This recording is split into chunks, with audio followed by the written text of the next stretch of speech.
Disrupt the Disability Podcast. Here, we will learn to advocate for ourselves and each other.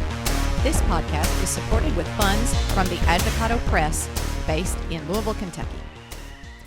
Marissa Roderick was born and raised in Louisville, Kentucky. She had 6 foster homes but only remembers one of them. She currently works at the American Printing House for the Blind in the proofreading department as a copy holder. She said it's literally a dream come true. She gets paid to read. She said she has a wonderful better half named Josh, who has retinitis pigmentosa. They have Josh's German Shepherd guide dog Inca, and a beloved tripod cat named Izzy. Marissa holds a Bachelor's of Science in Psychology and American Sign Language from Eastern Kentucky University. She is a strong ally and advocate for individuals who are deaf-blind. Rick Roderick said he started out as a Hoosier, being born in Richmond, Indiana, and later moving to Martinsville. When his parents wanted him to be able to live at home during grade and high school, they moved to Normal, Illinois, where his dad got a job at what is now Illinois State University. During grade and high school, the schools had resource rooms, where Rick got the help and support he needed to attend school. He attended the University of Illinois, obtaining a bachelor's degree in psychology and a master's degree in counseling. He then got a Master of Divinity at Louisville Presbyterian Theological Seminary in 1975. He worked for 10 years as a rehab counselor and for 18 as an assistive technology specialist for the Kentucky Blindness Agency. He married Carol in 1978, and they adopted Marissa in 1985 when she was 16 months old.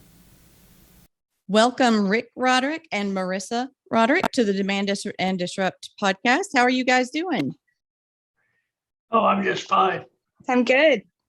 Good. Having a good weekend. Excellent. Rick, you have been around a long time. You are a staple in the disability community, at least in Kentucky, but I know I've heard your name mentioned on a podcast from Mosen at Large, who is a New Zealander. So you certainly do get around. Well, he will send out emails bringing up questions or things he must discuss, and I replied a couple of times to those. Excellent. You've got a lot of good advice. I remember being at the McDowell Center before it was even called the McDowell Center, and you were teaching me how to use a computer, and that would have been a very long time ago, back in the 90s. So it is good to get to talk to you again. So tell me about your story in the book. Getting Marissa into your life was kind of a long and winding road, wasn't it? Yes, it was. We got into infertility treatments, and Carol had those for a while, and nothing was happening. And that just gets really expensive. And we finally said, we're giving up. And the adoption scene did not look good. You know, if you put in for a child, if you want an infant, it just takes. It may be years if you get one at all. And so we started listening to Wednesday's Child, but when I went, which is a program on our CBS affiliate, and they bring up different children and family groups, and they were older, most of them, or there's more than one. When there was a younger one, we thought that's not really what we feel we can handle. So all of a sudden, on June 26th, 1985, we hear an announcement that there's going to be a baby on, and that was highly unusual. But it never happened before. So we listened, and we heard she's legally blind. You know, they kept stressing that, and then we most felt at the same time, that's our child. We were told that we went into, I called the next day, we got into classes, we were told there's no assurance that you will get this child, you'll get Marissa. So we persevered. We tried, because with the uncertainty, we tried a private adoption that fell through. We also looked into another private adoption, and Carol said to me, well, why don't you call special needs and see where you are with that, see where we are. And so I did that, and they said, we'll get back to you. I think we can make a decision pretty quickly. And her name was Joanne Harrison, and she called back and said, if you want her, she's yours.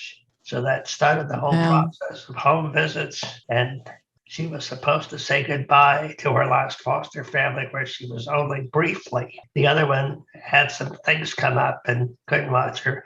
And so she never got back to say goodbye to them, because there was a minor ice storm. And Carol said, I'm not going to the other end of town. And so really December 12th, 1985 was that very special day. And maybe I've gone into too much detail here. Oh, no, it's a beautiful story. I was scared to death. I thought I might drop her. I might run into her. And I'm not very good with babies, but it worked out. But as we got older, I was able to do more. And I used to read to her at night, and I was able to help with things like, college assignments. I could sometimes, look at something she'd written and come up with something that I think sounded a little better, whatever. But we had those kind of things, and those are some of my memories. And okay, that's about all I have to say about that. So, Marissa, you were a celebrity early on, right? Apparently. And another rarity that I don't think happens too much is they did a follow-up segment later on from Wednesday's Child, kind of, seeing how we were after the whole process, and seeing how well things were, thriving and surviving and whatnots. And they kind of segued into other Wednesday's Child families after that point. So yeah, I was kind of a celebrity. Absolutely. From the get-go.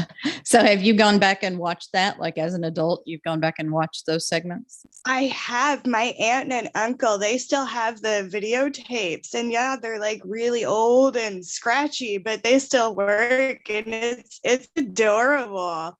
But I still remember some of the toys that I was playing with in the segment.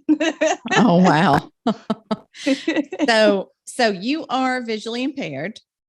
Mm-hmm, I am. And your dad is blind and has hearing issues, right? Yep. What, I don't know what's the best way for me to say that. Hard of hearing, deaf blind? I like hard of hearing, but deaf blind would, since the definition was broader than I thought it was. I'm not totally deaf, but I have trouble with noise, and basically people or things have to be close. That's how I would describe it. Yeah, I understand. So, Marissa, what was it like growing up with a dad or parent who was disabled? I don't think, for the longest time ever, I don't think it really clicked with me that there was something off or different about my dad or my mom and anybody else's family. Like at some point I thought, okay, well, all dads have dogs and all moms drive cars. And I remember a childhood friend of mine, and I was just baffled because her dad was driving and she didn't have any dogs in her family. So I think that was the moment that kind of clued me in that maybe, okay, something is different. I don't know when I became a daddy's girl, but I just kind of remember really early on suddenly having to help my dad. And I realized my mom could sort of kind of fend for herself.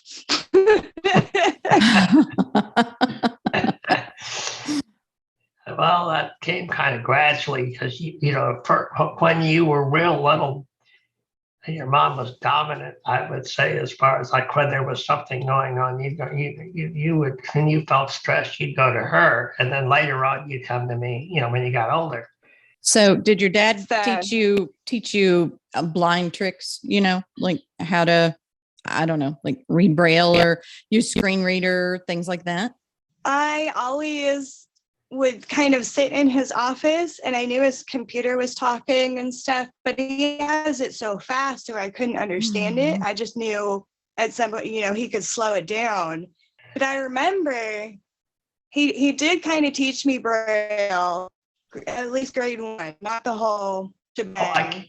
I've got to tell you what I did. This was a DOS computer. That was the first one I had. And it was one of a much more primitive synthesizer. But she would write her name, and at that time she went by Molly. It's Mary Marissa. So anyways, I would have her. She could write Molly on the computer, and then would say, "My name is Molly Roderick. I go to Friends for School." I do remember that. And then I would change the DOS prompt, which it was then, and to say something else that I had it was say, "You turkey, you turkey." And I would switch it back, but tried. So it sounds like you two had fun with it. We did. Oh yeah. That's awesome. That's awesome.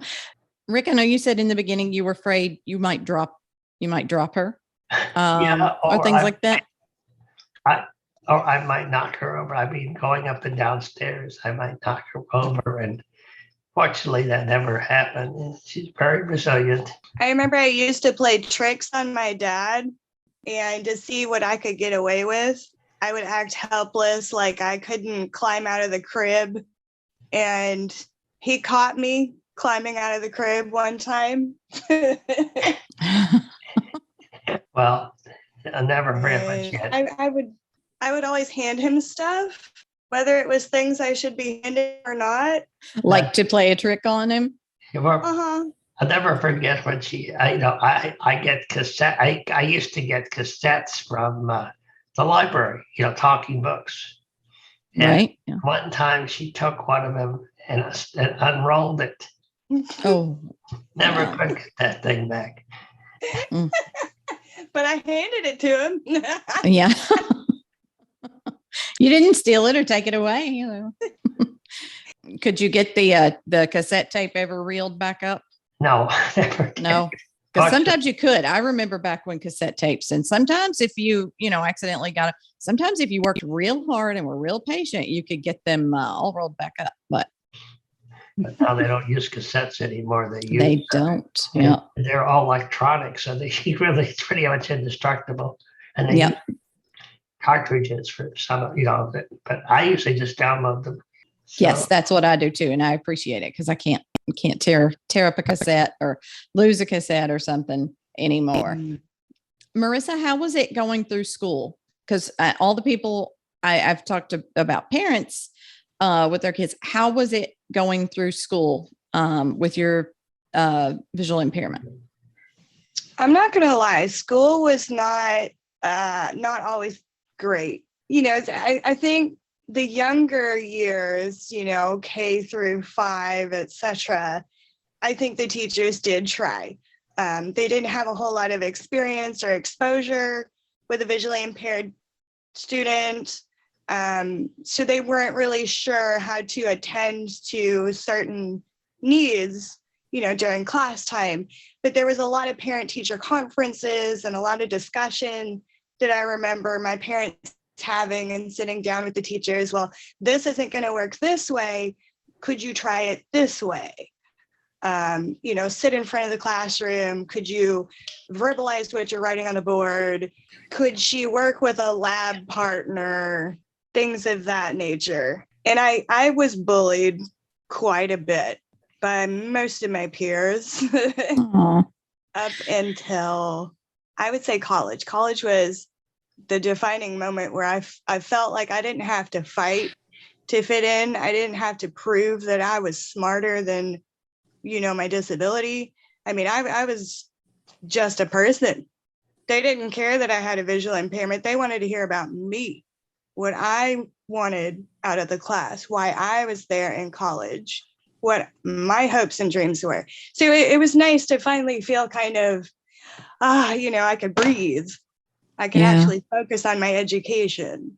So when you were in school, they didn't mainstream kids, right? That's what they call Now, it. I was Main Street. Oh, you were? Okay. Yes, Okay. I was okay.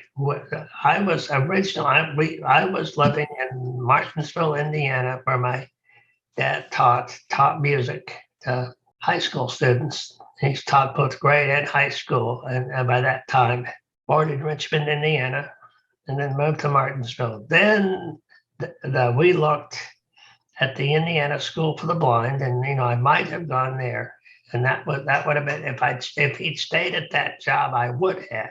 And then we ended up moving to Normal, Illinois, which is in the central part of Illinois, where Illinois State University is, and he got a job there teaching college students. Eventually got his doctorate, and they lived there the rest of their lives, and I lived there till I went to college and seminary and that.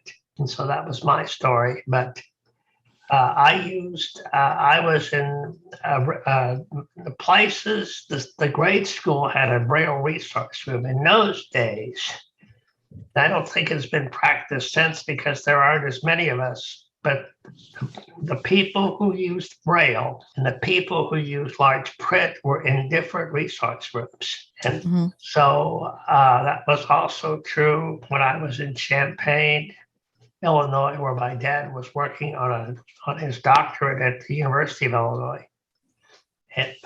But then in high school, the situation was a little different because we had a resource room for all disabilities. And I was in that, just in the resource rooms, I was usually in there just a part of the day, but I spent most of my time in the regular classroom. And the resource room would, they would help with reading, and sometimes I'd take tests there and, things like that. And I actually was I was in a grade school that had a wing for people with different disabilities, and I had classes when I was younger with people with physical disabilities. And it was a small class. It was almost like a one-room school. It had first through fourth grade. Then in fifth grade, I was in just a regular classroom, and I was when I came back. Did you experience bullying when you were in school? Not a lot. There were a couple of kids, but I experienced it more. I think the worst cases of bullying that I experienced were when I lived, in the place in the student housing that we were in when my dad was getting his doctorate. There was one girl who could be very nice, but she also had a way of sometimes tying my shoes together. I didn't know how to tie my shoes. At that point, I did eventually learn, and then there was, and there were a few instances, but not very often. I really didn't have trouble. The trouble I felt like, I did feel though that there were times I didn't fit in, and there were times I was lonely. I think that was more the problem than bullying. Yeah, I can relate to that also. I felt, eventually, the thing that happened, and then I got in high school, and the thing that really helped me was getting into activities like speech and chorus and a couple of different clubs. Mm-hmm. So I always ask this to everyone. I'll ask it to the parents at least. So Rick, what would you say to someone who's a parent who's maybe deafblind and is considering becoming a parent? What would you say to them? I would say it can be done. Think in advance how you're going to do things, how you're going to divide things up as far as what you do. And part of my situation is my hearing, although it was not good then, it was a lot better than it became. I had a gradual hearing loss. Like when I was in high school, the hearing loss was not an issue, but it became more of an issue later. I would say, persevere, work out what needs to be done, and, make sure you can work those things out. You can still give your child a lot of support. you're more likely now than you used to be when they'll get your kids books, like school books, in a format you could use so you could maybe follow along and help. And that's always something that I thought was a problem. Yep. Okay. Yeah, I get that.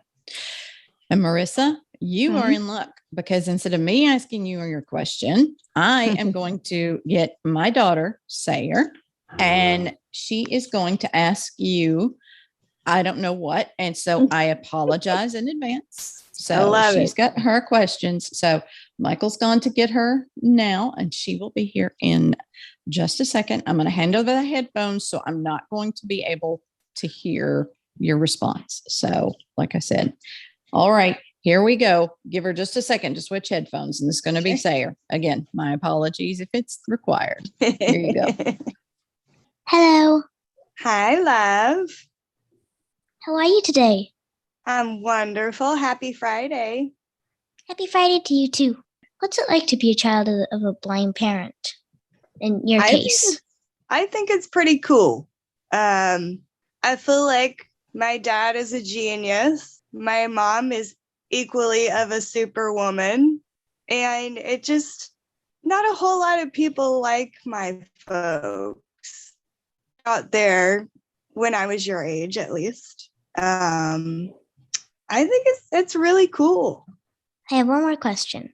What's your favorite type of cookie? Oh no, you hit that one. Oh my gosh. That's a tough one because I absolutely love chocolate. So I'm gonna go with the double chocolate chip cookie. Okie dokie. Were you scared about losing your sight? I am, believe it or not, I am. But I know that it can happen and I'll be okay. It's gonna be difficult. It's gonna be sometimes sad, and sometimes it's gonna make me mad, and it's gonna make me scared. But I have an infinite amount of resources. I have family, I have friends. I'll figure out how to be okay if I lose my vision. I have one more thing I want to tell you. Sure.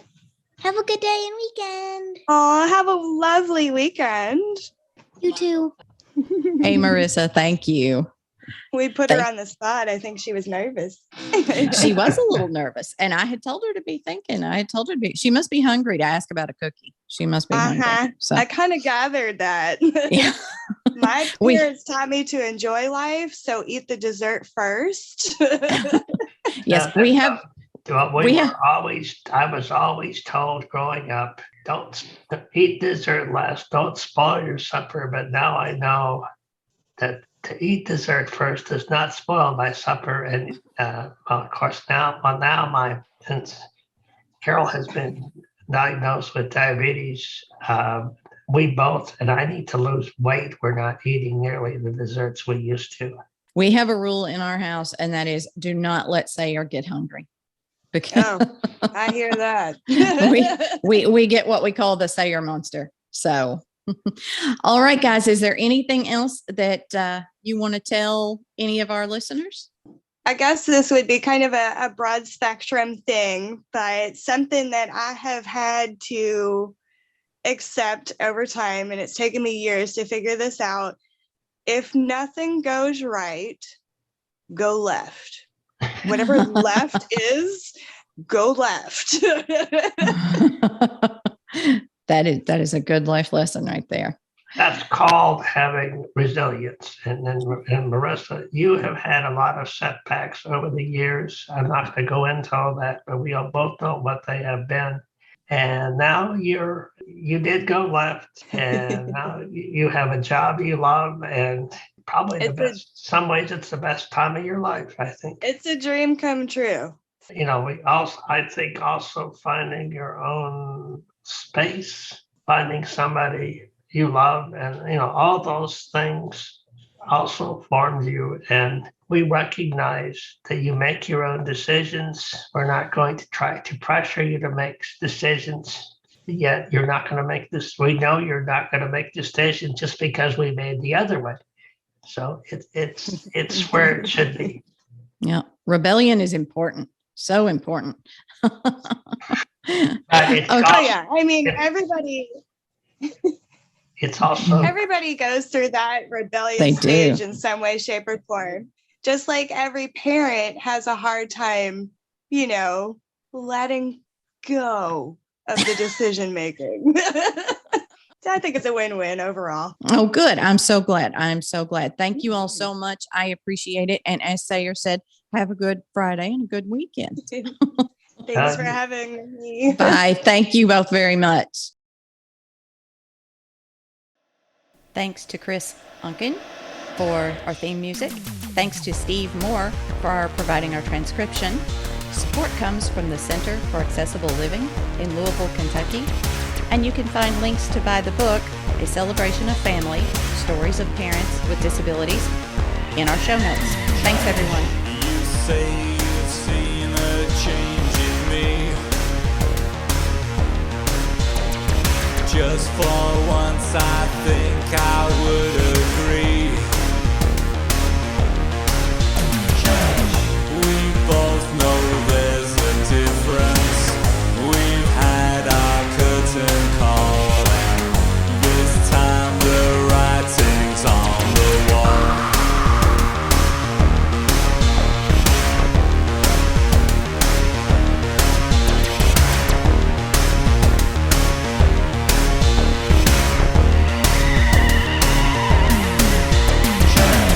This war of words we can't defend. Two damaged hearts refuse to mend. This situation's pointless with each and every day. It's not a game we need to play.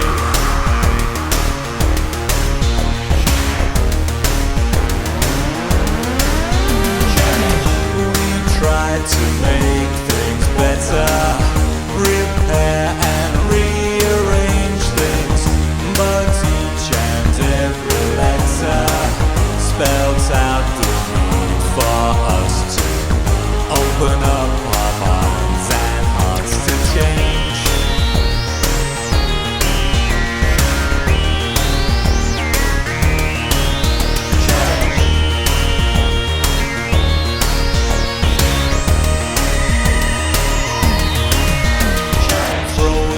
Dice, then what will be.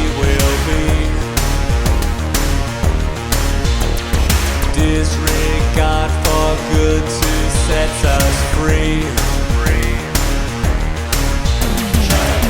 There's just no way of knowing if love lives anymore. We'll turn out the light, then close the door.